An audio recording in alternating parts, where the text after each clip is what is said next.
Assalamualaikum warahmatullahi wabarakatuh. Perkenalkan, nama saya Sofiah, NIM 19022130. Baiklah, di sini saya akan menjelaskan sedikit tentang administrasi pendidik dan administrasi kependidikan. Pendidik. Secara umum, pendidik di Indonesia lebih dikenal dengan pelajar. Adalah tenaga kependidikan yang berprestasi dalam penyelenggaraan pendidikan yang dengan tugas profesi pendidik. Pendidik mempunyai sebutan lain seperti guru, konselor, fasilitator, pelajar. Pendidik merupakan tenaga profesional merancang pembelajaran, melaksanakan pembelajaran, menilai pembelajaran, dan mengatur dan mengabdi kepada masyarakat. Sedangkan tenaga kependidikan merupakan meliputi kepala sekolah, pegawai satuan pendidikan, tenaga administrasi, tenaga kependidikan lainnya yang berpartisipasi dalam penyelenggaraan pendidikan di satuan pendidikan walaupun secara tidak langsung terlibat dalam pendidikan. Jadi, dapat kita simpulkan bahwa administrasi pendidik dan administrasi kependidikan ialah proses keseluruhan kegiatan pendidikan yang meliputi perencanaan, pengorganisasian, pengarahan, pelaporan, pengkoordinasian, pengawasan, tersedia baik personal, material, dan spiritual untuk mencapai tujuan pendidikan secara efektif dan efisien. Apa sih proses administrasi pendidikan dan tenaga kependidikan? Ada beberapa. Yang pertama, pengadaan tenaga kependidikan.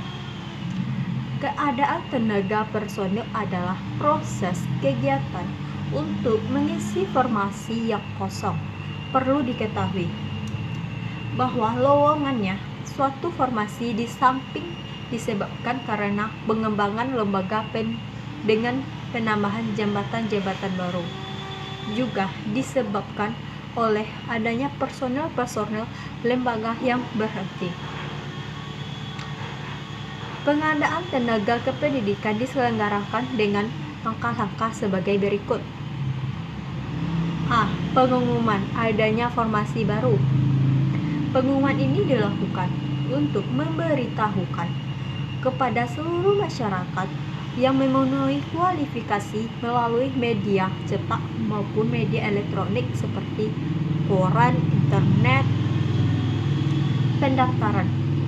Pendaftaran dilakukan setelah pengumuman tersebar.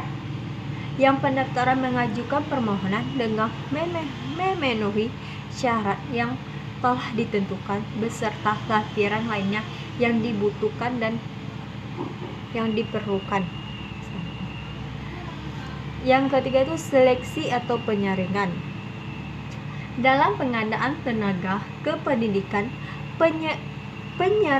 penyaringan melalui dua tahap, yaitu penyaringan administratif yang dilaksanakan berupa pemeriksaan terhadap kelengkapan beserta lampirannya.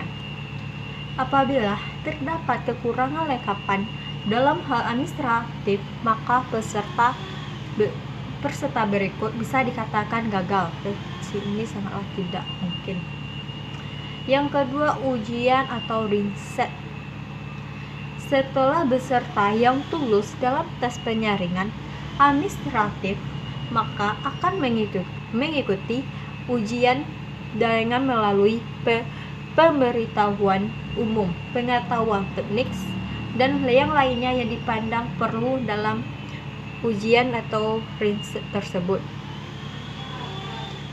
Penempatan merupakan tindakan pengetahuan atas seseorang untuk menempati suatu posisi atau jabatan yang sesuai.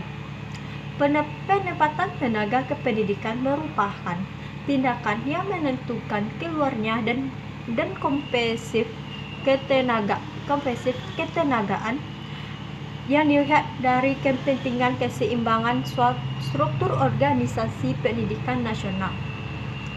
Dalam konteks penempatan ini, adanya mutasi dari suatu daerah ke daerah lain maupun dari bidang kerja ke bidang kerja lainnya yang dapat dilakukan dan memperhatikan kebutuhannya.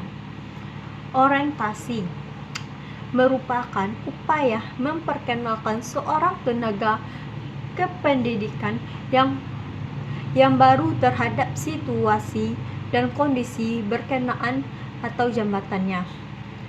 Orientasi bertujuan untuk mempercepat masa adaptasi sehingga dapat bekerja lebih cepat dan lebih baik.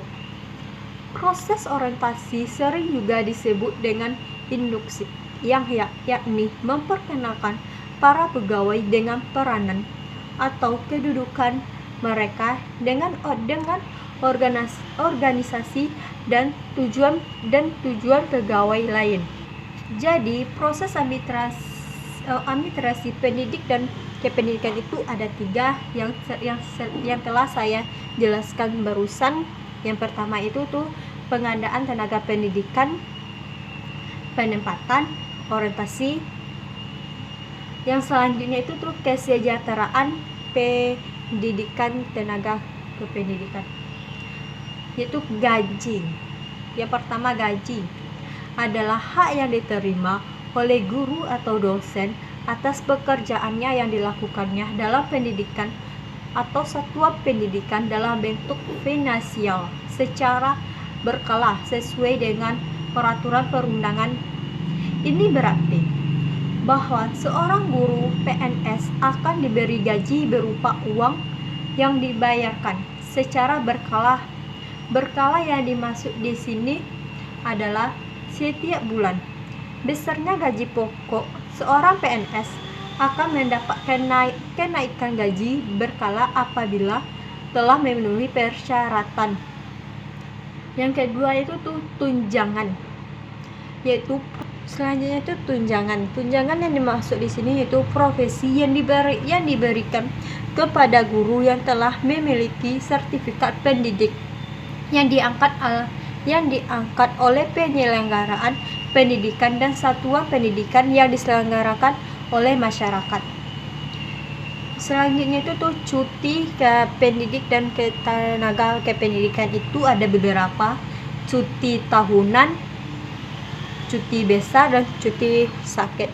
Dan itulah menurut saya sedikit tentang administrasi pendidik dan administrasi kependidikan. Semoga bermanfaat.